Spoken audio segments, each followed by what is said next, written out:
Hi friends, welcome back to our quiet reading time. Let's read our last chapter in Winter According to Humphrey. I cannot believe we've made it through our 9th book. You guys are amazing readers. All right, last chapter, chapter 16 on page 140. Decking the Halls. Og and I have stayed at the Brisbane's house many times, but this time it had changed completely. For one thing, there were tiny twinkling lights around the doors and windows. There was a wreath on the door and lights that looked like candles on the windowsills. Inside, a gigantic tree took up a whole corner of the living room. It was covered with lights and little ornaments. I couldn't see them all from my cage on the table, but I did see elves and reindeer and shiny round things. And there were long strings of things draped around the tree. Oh, one was a string of cranberries. The other was a string of popcorn. Yum, I love popcorn. There were long stockings hanging from the fireplace mantel, so that's the kind of stocking Holly was talking about. There were decorations everywhere. Merry Christmas, Humphrey and Og, Mrs. Brisbane said as we got settled in. Tomorrow will be a big day. She certainly wasn't exaggerating. The next morning, Mrs. Brisbane's sister arrived with her husband. There was lots of hugging and talking and more hugging. Then the doorbell rang and Mrs. Brisbane's niece and her husband arrived. And with them were 2 children, a little younger than the students in room 26. Once their coats were off and the suitcases were carried inside, Mrs. Brisbane brought them over to meet us. Jenny and Todd, this is Humphrey. He's our classroom hamster, she said. Pleased to meet you, I squeaked. Jenny and Todd giggled. And this is our classroom frog, Og, she continued. Boing, boing, Og said. Jenny and Todd laughed out loud. It was fun meeting new children. Jenny and Todd helped their Aunt Sue, that's what they called our teacher, and Uncle Bert, that's what they called our teacher's husband, take care of us. They even helped clean out my potty corner, and they didn't say ew once. When Mrs. Brisbane took me out of the cage and put me in my hamster ball, Jenny and Todd loved following me all around the living room. They also loved throwing froggy food sticks into Og's tank. Later that night, when it was time for bed, Mrs. Brisbane brought Jenny and Todd into the living room. They were both in their pajamas ready for bed. Tonight, Santa will come with presents, she said. And he'll fill the stockings for you? How will he know we're here and not at home? Jenny asked. Because Santa knows everything, Mrs. Brisbane said. Don't worry, he'll be here, so we'd better leave out some cookies and a glass of milk. And some carrots for Santa's reindeer, Todd asked. Of course, Mrs. Brisbane said. They're working hard tonight. Did you hear that, Og? I squeaked to my friend. Yummy carrots. Og didn't answer, but I don't think frogs are very interested in carrots. They put the food out right on the table next to us and headed for bed. Right before she left the room, Mrs. Brisbane came over to my cage. Remember the poem, Humphrey? What poem? I squeaked. 'Twas the night before Christmas when all through the house not a creature was stirring, not even a hamster. Then she laughed and turned out the lights. That's a funny poem, I said to Og when we were alone. Hamster doesn't even rhyme with house. Og didn't seem to care about what rhymed and what didn't, so I sat and sat, looking at the stockings, looking at the tree, looking at the popcorn. After a while, that popcorn looked more and more interesting to me. I like crunchy things, and I'd eaten popcorn once and I liked it. Og, I don't think it'd hurt if I went over and looked at the tree, do you? I asked my neighbor. Og splashed around a little. I wasn't sure whether that meant yes or no. A little while later, I said, I won't touch anything, I'll just look at the ornaments. Og splashed a little more, but it was hard to figure out what he meant. So I finally made a decision and jiggled the lock that doesn't lock, threw open the door, and scampered out of my cage. I'll be right back, I said. The table we were on was low, so I easily slid down the leg and hurried over to the tree. At first, I stood there and stared up at it. I'd never seen anything so glowing and glittering in all my life. Then I moved closer to look at the shiny, sparkly things. The ornaments were fantastic. There was a tiny snowman, a jolly Santa, lots of red and green and gold balls, and there were apple ornaments and little houses. And then there was the popcorn, crispy, crunchy popcorn. I scurried closer to the tree. One of the popcorn strings almost touched the ground. I thought it looked delicious. I thought it wouldn't hurt if I nibbled one tiny popcorn kernel. Then I didn't think anymore. I raced to this tree, stood on my tippy toes, and took a bite. Oh my, it was delicious. So I took another bite. Boing, boing, Og said. It was his way of warning me, but I didn't see any danger. The room was empty. There was so much popcorn the Brisbanes wouldn't miss a kernel or two. Crunch, crunch, crunch. It was as yummy as I'd imagined. Munch, munch, munch, and there was so much of it. Boing, boing, boing, Og twanged. Just a few more bites, I squeaked back. I munched and crunched some more. Then I heard a thump, and then I heard a bump. I stopped munching and crunching and looked out at the room. There was a flash of red and a dash of white. Somebody was there. I froze mid-crunch. Who could it be?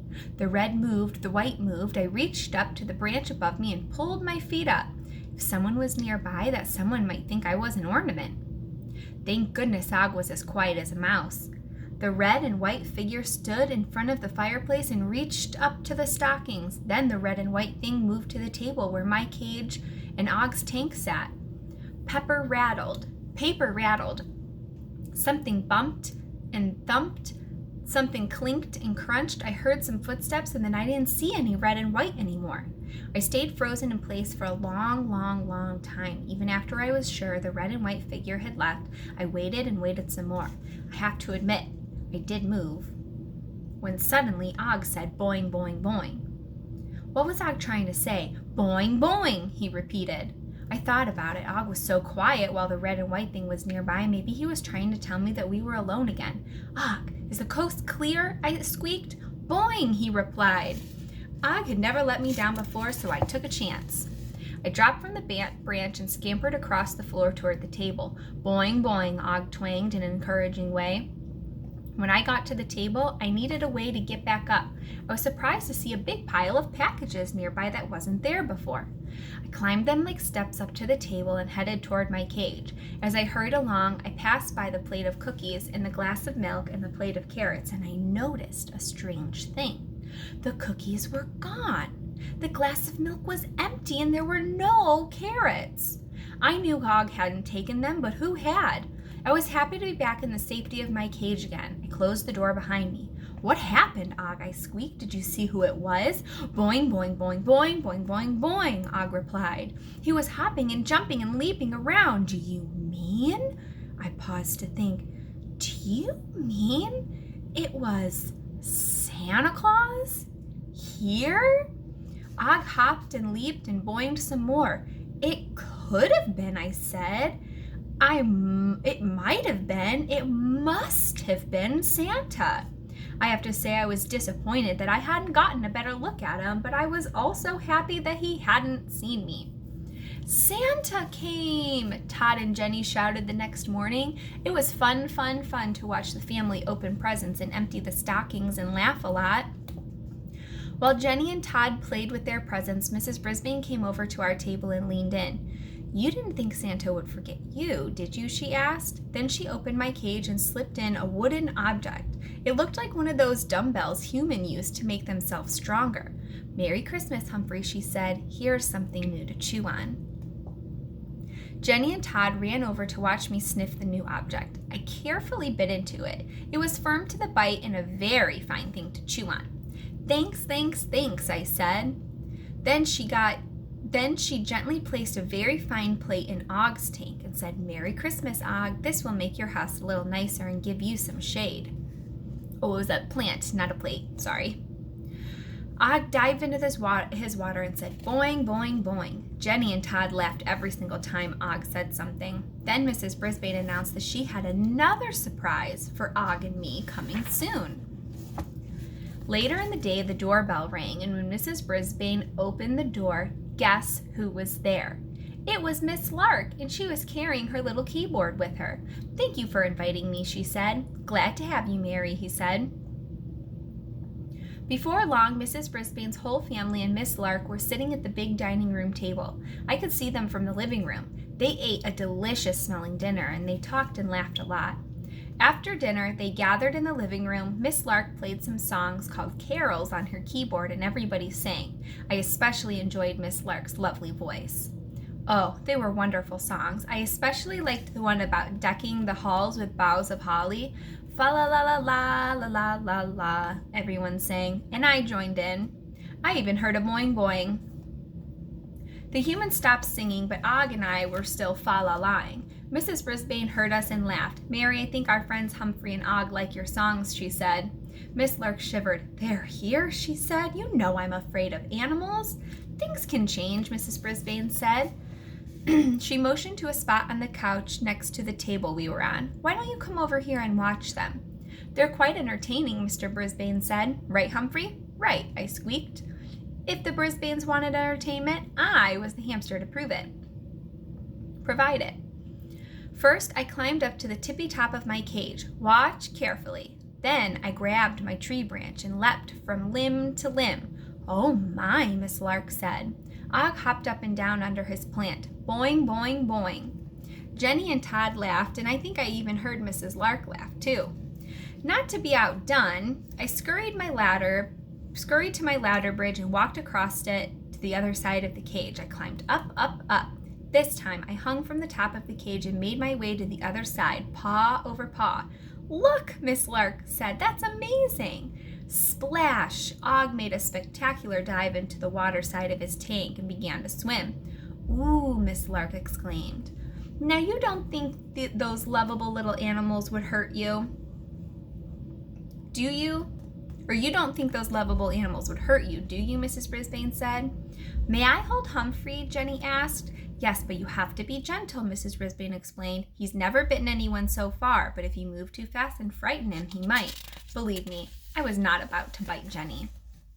Mrs. Brisbane showed her how to hold me cupped in one hand and told her to hold her other hand a few inches above my head like a little roof.